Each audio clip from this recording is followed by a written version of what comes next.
Hello, and welcome to the 42nd video in my Punishing Graven lore series. Today we'll cover the 30th chapter of the main story, Stars Ensnared. Previously, Babylonia started their search for something to turn the tide in the war against the Punishing, and that search led them to investigate Gestalt for beneficial leads. In the process, they discovered a data wall sealing a massive amount of information, and upon opening that data wall, a new threat emerged, the principle of mimetic contamination, an event so prominent its effects reach even the Ascendants. Now we follow Babylonia as they deal with the ramifications of their actions, as Luna finally decides to make her move, having sensed this new change within the Ascension network. Now without any further delay, Chapter 30, Stars Ensnared.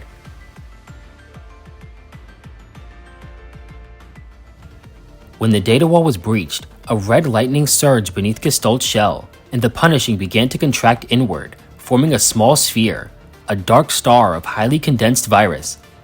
Ishmael watches the formation of this star, a calamity that threatens human civilization's very survival. This loop began on December 20th, 2160, and in just 5 days they will hit that anniversary. When the Punishing first arrived, it targeted the very foundation of human civilization, information, and as the largest collection of information, Gestalt was a primary target. Initially, the virus possessed a certain trait, the concept of mimetic contamination, the ability to transfer itself via electromagnetic waves and embed itself into text and language. That was the case until Gestalt stopped it, locking that dark star within itself. After sealing away this trait, the Punishing, now a hollow shell of what it once was, spread across the world. As it infected humans, constructs, and machines, it gathered massive amounts of Earth's data to fill that hole. And this collection of data spawned an outcome unique to Earth's civilization, the Ascension Network. Having seen this new possibility of survival, Ishmael chose to observe Earth and watched as they uncovered the existence of the network. It all started with a single construct squad, who noticed infected machines could share data amongst themselves, and from then on, humanity stopped at nothing to gain access. Prior to Luna, there was another special child, one who failed conversion alongside her mother. The infected mother shielded the daughter from the soldiers, and that girl became the first construct to fail conversion and remain uninfected. They wanted to recreate that miracle, and their desire for more subjects led to Lucia and Luna's conversion. And by pure chance, an astronomical coincidence, Luna found her way into the network. She replaced the dark star sealed within Gestalt and took command over the Punishing. The virus yearned for commands, and having been so filled with hatred, the virus responded in kind. Yet with every new interaction, the virus began to change on its own, up until the very moment when this star was released. Over the past 30 years, the Earth's data has filled the void this trait left behind, leaving no room for it. But if an agent yields their space to this trait, it will merge with the Ascension Network, burn the world, and destroy the future.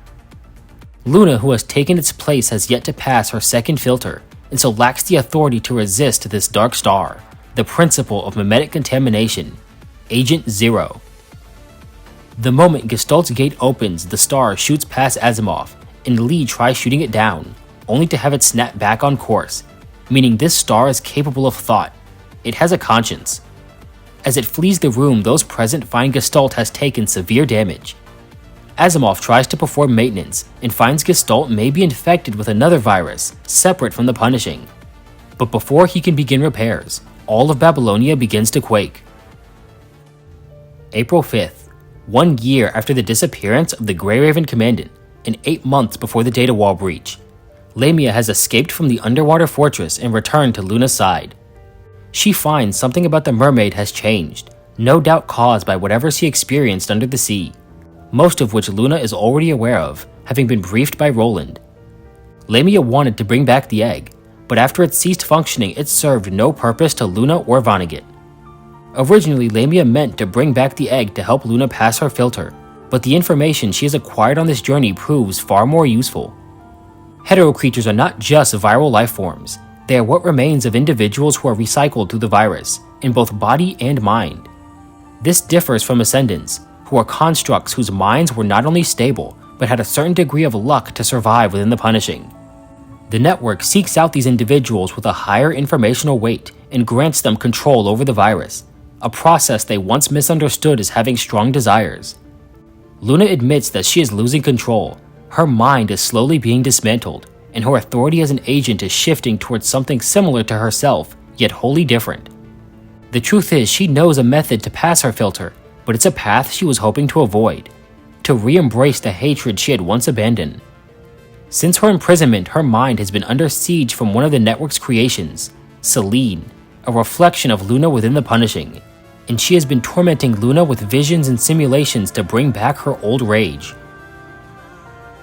10 minutes after the data wall breach, Luna and her ascendants have finally been reunited after so long, and she has figured out how to escape her prison and pass her filter. With her diminishing access to the network, the voices that once filled her with hate have gone silent, but those in the Red Tide have remained just as loud. Her plan is to embrace the hatred of those within the Tide to regain her strength, but if she can't maintain her sense of self, the Tide will shred her consciousness into nothing. But first, she needs to escape. Seline has been constantly watching her, keeping her bound, but she's losing her patience, and when she leaves, Luna will finally become corrupted. The instant Seline leaves is when Luna will destroy her cage from the inside and break free. Within the network's data space, Seline has finally left, but something else is wrong. The entire system is tense. She can sense a major change is happening. She fights her way through the network and finds the nail keeping her consciousness bound, and when it's destroyed, the space around her shatters, freeing her from bondage. In the distance, she can sense that Seline has made her way to Babylonia. She has come to free Agent Zero and add its trait to the Ascension Network. While Agent Zero knows its core function is to be absorbed by the Ascension Network, due to the influence of Dominic, it has gained a sense of self-preservation and is reluctant to lose that free will.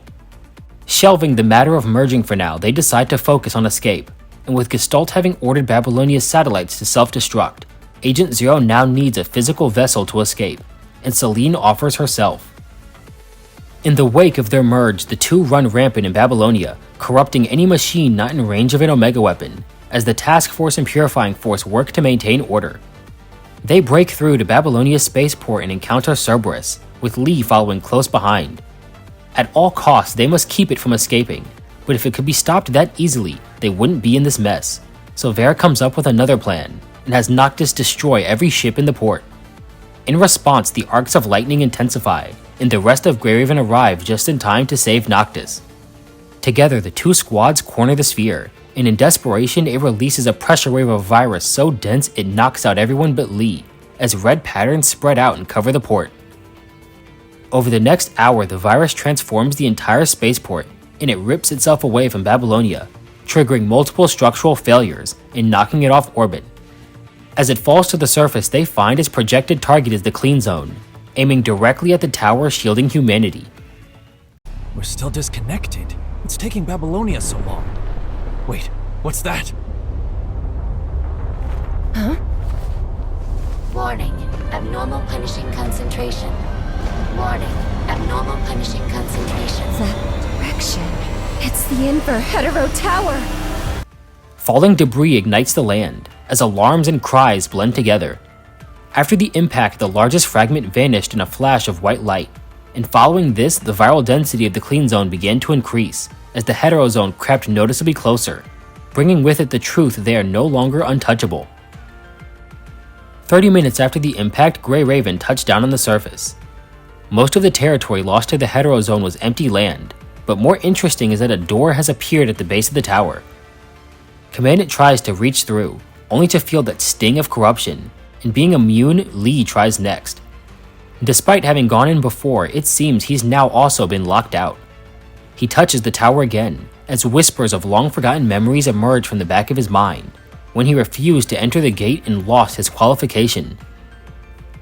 Meanwhile, the crystals holding Luna have been shattered, and she spends her first free moments wandering through the tide.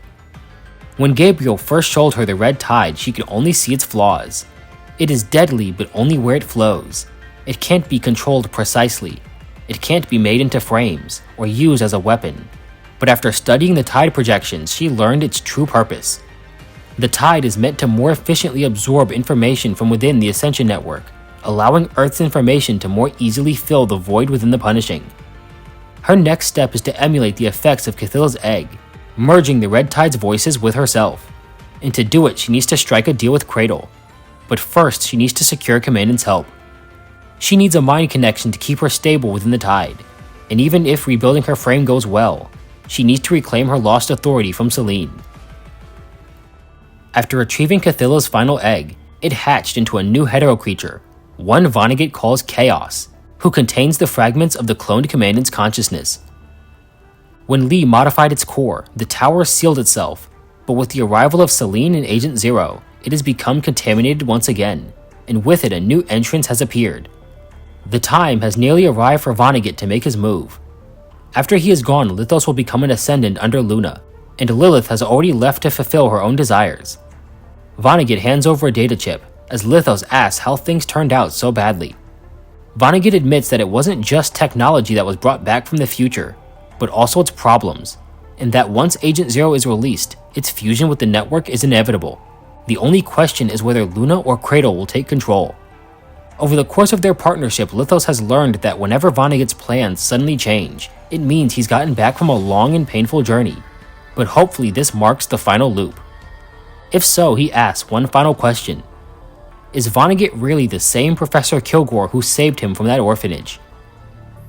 Some time later, Luna and the others meet Roland at the edge of the Hetero Zone. Together, her ascendants infiltrate the Clean Zone, hoping to lure Greyraven into an open dialogue. Meanwhile, Greyraven spends the night taking care of the wounded and securing the settlements, when Commandant's terminal suddenly goes off, as all around the Clean Zone the ascendants have been spotted. He gets a call from Lillian, who is being held as a temporary hostage by Lamia, who apologizes for the unfortunate circumstance of them being caught, before explaining their need to speak with him. As more security forces are alerted to their infiltration, the Ascendants make their retreat, and Commandant calls Greyraven back to plan their next move. Later that night, they reach the location Lamia marked on the map. Considering their past relationship, Luna gives some information as a sign of goodwill, pinpointing the moment the network began to shift, and it lines up with the appearance of Agent Zero. She decides to get to the point.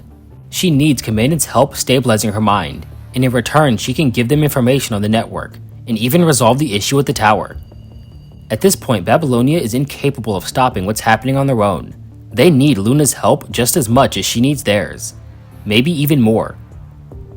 They decide to split into two groups, increasing mobility and lessening the risk of getting caught in an ambush, with Lee's group scouting ahead to confirm Cradle's location. After they report her location, Commandant's group follows their path, and during that time, Luna's corruption began to worsen, and Commandant initiated a premature mind connection, a trial run for what would happen when they encountered Cradle. When her mind calms down, she's surprised to find that he would go this far to protect a shaky alliance with an agent, but Commandant isn't without caution. He placed a shackle on her mind, a backdoor access if she were to betray him, and contrary to his expectations, she's glad. His willingness to go this far for those he cares about means that if they one day find themselves on the same side, he'd go this far for her too. Although, caution doesn't mean a lack of trust.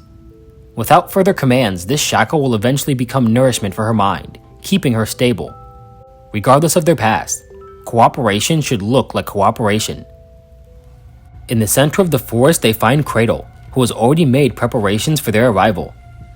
She has the ability to read the memories of anyone susceptible to the punishing, and as such knows they are here for her. Luna wants Cradle's help to rebuild her frame and reclaim her power, a process that will add hetero creature components to her frame, and of course runs the risk of breaking her mind. Cradle agrees to the deal, but requires more compensation, and soon Lithos arrives with Voodoo and Teasel. He makes his intention to become Luna's ascendant known, and in an instant Alpha strikes at his neck. He begs for a few days, just a few days to find his only remaining family, and after that they can dispose of him however they want. He steps forward to pay the rest of Luna's debt, and gives Cradle the data chip Vonnegut left behind, containing information on the existence of Agent Zero. Having been paid in full, Cradle no longer has the right to refuse, so she gets to work. She shapes the internal chaos of the Red Tide into a more structured pattern, forming it into something a human consciousness can comprehend. As Luna sinks into the tide, the fragments of countless other emotions and memories try to force their way into her frame. The more she struggles, the fiercer their accusations become, the more relentless they attack her mind, until she hears an all-too-familiar crack. A fragment of her consciousness breaks off, becoming one with the tide. Cradle seizes this fragment, as all the deep knowledge possessed by the first agent flows into her mind, and her understanding of the network becomes more complete. After that, a thought crosses her mind to create an artificial agent using the properties of the red tide. Luna is within her grasp. Simply shred her consciousness and implant her agent frame with data from the tide.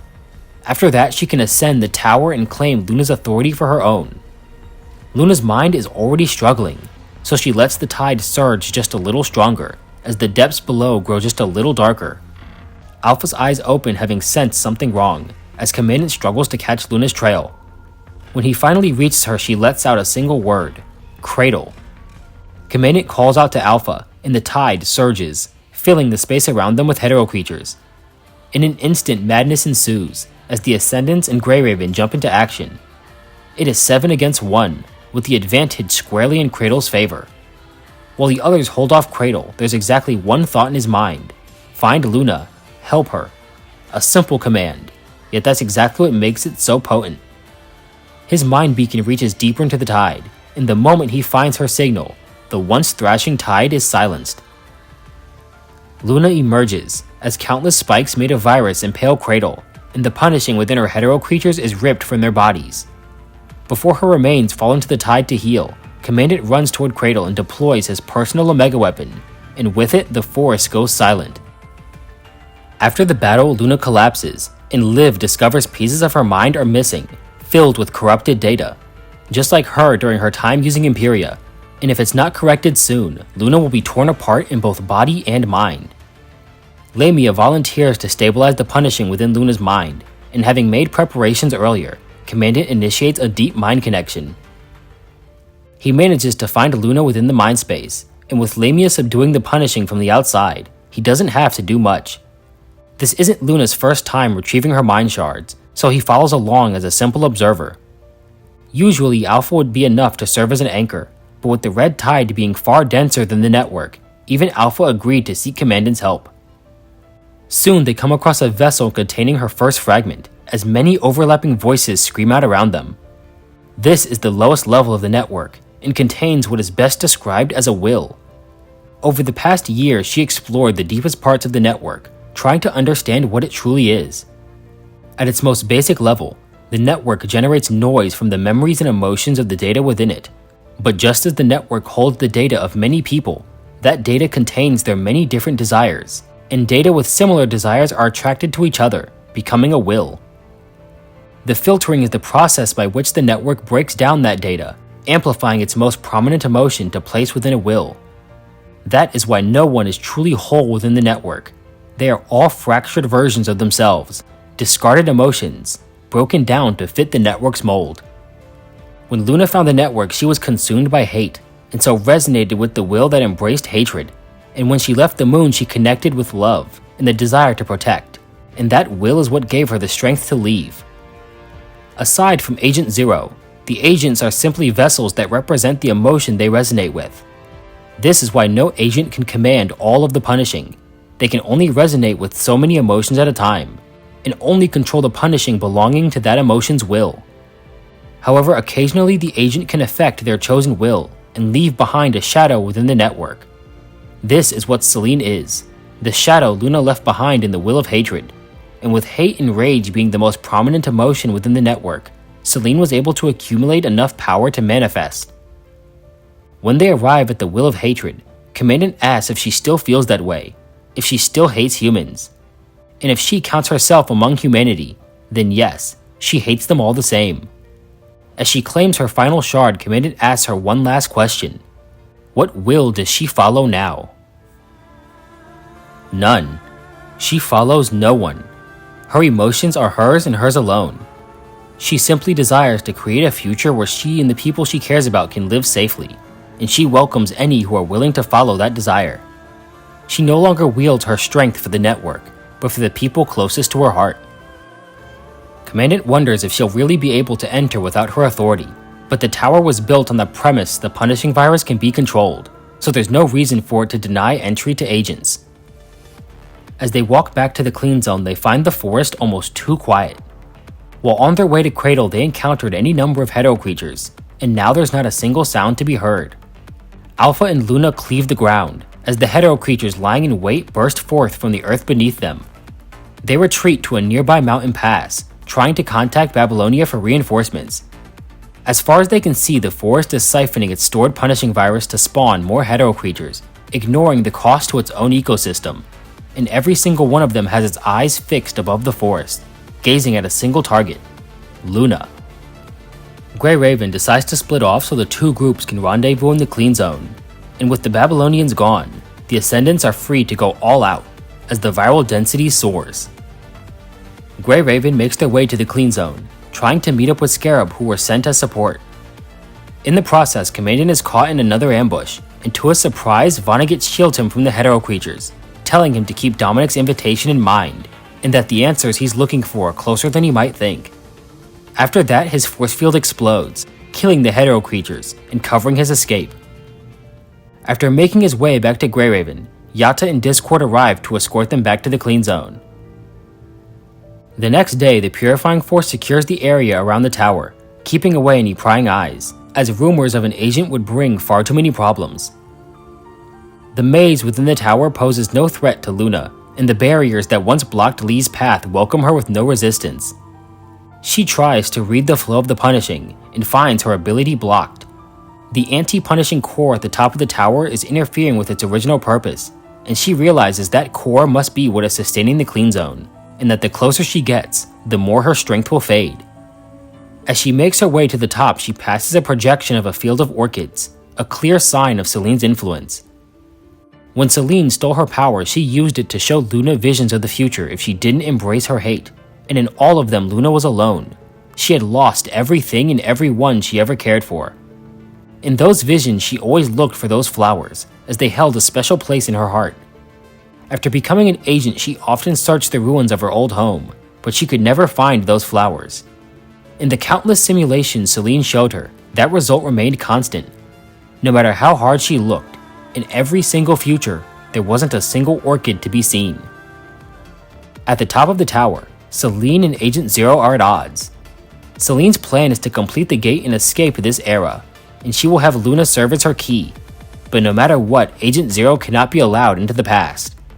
If Agent Zero made it to the past, its presence would fill the void within the punishing virus, leaving no space for Earth's information, and consequently weaken the Ascension Network.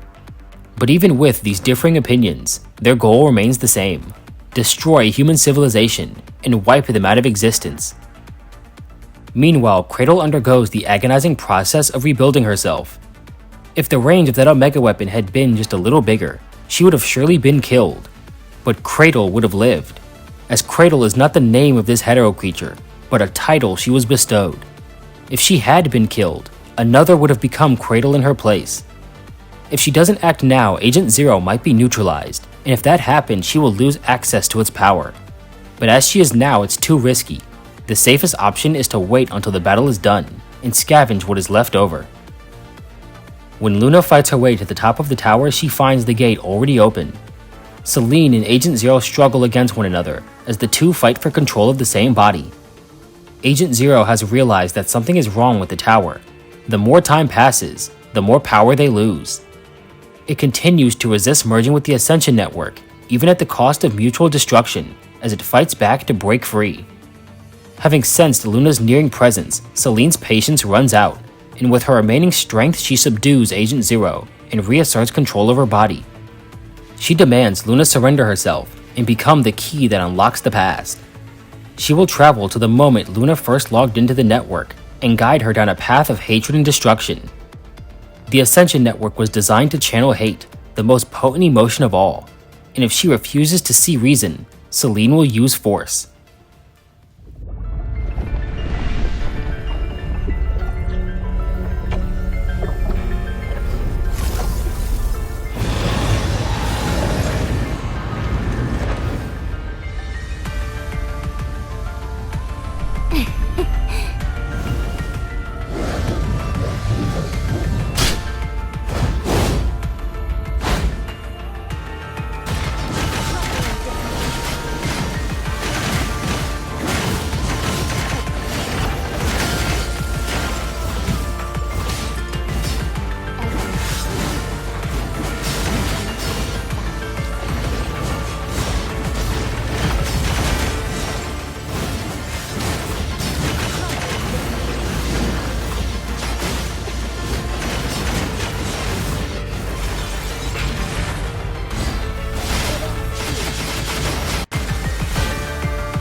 During the fight, the two fall through the gate, arriving at a space closest to the tower's core. The punishing within their bodies corrupts the core, as the core purifies this corruption. The longer the fight goes on, the more their punishing is absorbed, and the more their power wanes. Their clashing steel turns to heavy breathing, then exhaustion. The closer to the core they get, the weaker they become. In the blink of an eye, the power granted to them by the network is gone, and all that's left is silence, and the sound of their fists. As a creature born of the network, Seline could never match Luna in such a crude way of fighting. Despite them being physically equal, Seline is constantly on the defensive, and is eventually pinned down. She can't understand why Luna chooses to resist to this extent, and when looking in her eyes she finds the answer: hatred. Her voice breaks as she's overcome with joy, shock, and disbelief. Luna's defiance is fueled by pure hatred. Hate for Seline, hate for the network, and hate for her old misguided self. But she is not controlled by that hate. Emotions are complicated. They are not simple or pure. Discarding emotions through the filtering, it doesn't make them better. Her attachments keep her bound to the world, and if the network seeks to rid her of those attachments, she will rise above the network.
With Seline's death, Luna regains her stolen power, and with it searches the network for Agent Zero. Yet that property that should have emerged is nowhere to be found. Through the network, countless predicted futures flash in her mind, as Seline's voice echoes in her ears. Every path leads to ruin. Every outcome ends in destruction. Can she change it? A new power floods her body.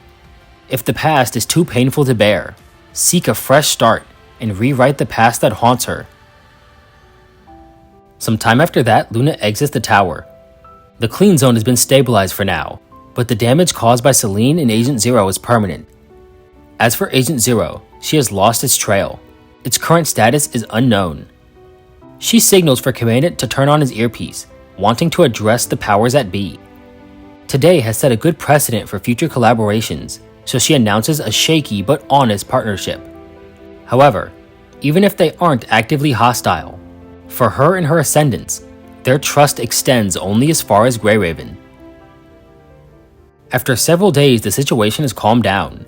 The clean zone is stable, and while not in the best shape, Gestalt's condition isn't getting any worse. With Luna's intervention, many of Babylonia's higher-ups have united over a common goal. They need a frame capable of entering the tower. While on the topic of the tower, Commandant takes out Dominic's invitation. After rejecting the proposal to merge, Dominic's phantom vanished, replaced with a simple input field. He remembers what Vonnegut said in that forest, that the clues are closer than he might realize. He tries his medical report number, 931206. Incorrect password. With all of Babylonia's cryptographers trying to decipher the code, his own passwords are often shared and reset to aid in this task. And with that, a thought comes to mind. Even if the password supposedly isn't complex, surely it can't be something as simple as purely numbers. So he tries Q31206 and is shocked to hear the words "access granted." That day within the Hetero Tower, Seline wanted Luna to become her key to the past, and having inherited all the information within Seline, Luna understands what walking through that gate means. During her exploration of the network, Luna learned the dangers of reckless time manipulation. Even if she changed the events of her past, the final outcome remains the same. This is what Seline wanted, to drive her back to anger with futile attempts to change the past.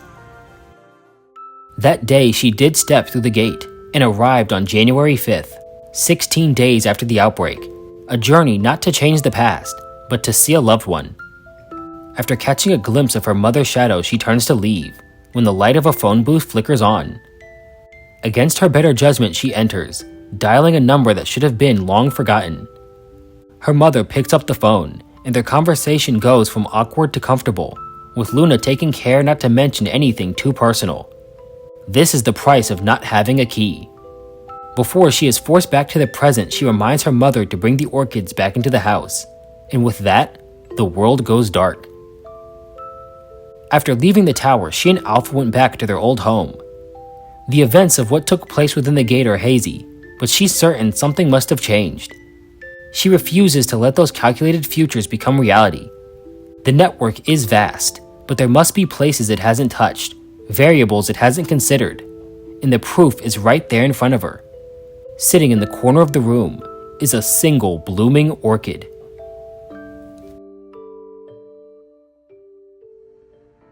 Alright, and that wraps up chapter 30 of the main story. Overall, I say it's a really fun chapter, but I do think it has its problems, and 99% of any problem I have with it stems from the singular problem of, Kuro, where's the rest of the chapter? 15-minute trip in and out. What happened to the rest of the chapter? Please. Did it go for milk? I need it to come back, please. But I'm kind of nitpicking because I kind of have I feel like I can give them the benefit of the doubt. I got explanations for stuff. I can probably see what they were going for, so I'm not going to hold it against them too hard. On the other side, the fear I had about chapter 30 just kind of starting were very much founded, because 100% you can tell that 29 and 30 were supposed to be one singular chapter, and they just cut it in half down the middle. Or at least, that's definitely what it feels like. It just kind of starts, picks up one line after the end of 29. But, even though it was a short chapter, it still says a lot, does a lot of stuff. Introduces you to Agent Zero and the very, very short-lived Seline. Oh, and Luna got out of timeout, so she's back too. Cradle is still a problem. Vonnegut is trying to stop a problem, and Commandant is out looking for problems. So there's the three problem people right now. But yeah, as for like the chapter as a whole, like how I feel about it, I think I prefer chapter 29. I think that might be a take. Is that a take? Let me know. I don't know if you guys feel the same or similar. I don't know if that take is hot or lukewarm. But yeah, I do have 29 slightly above 30. We got a lot of decent information, and someone did tell me that the conclusions that I came to back during Cradle Parade were very accurate to what was disclosed in this chapter, and can confirm they were. So, tooting my horn now, because every other theory past this point is going to be utter garbage. Pure tinfoil hat. Not a single part makes sense. And it's all Dominic's fault.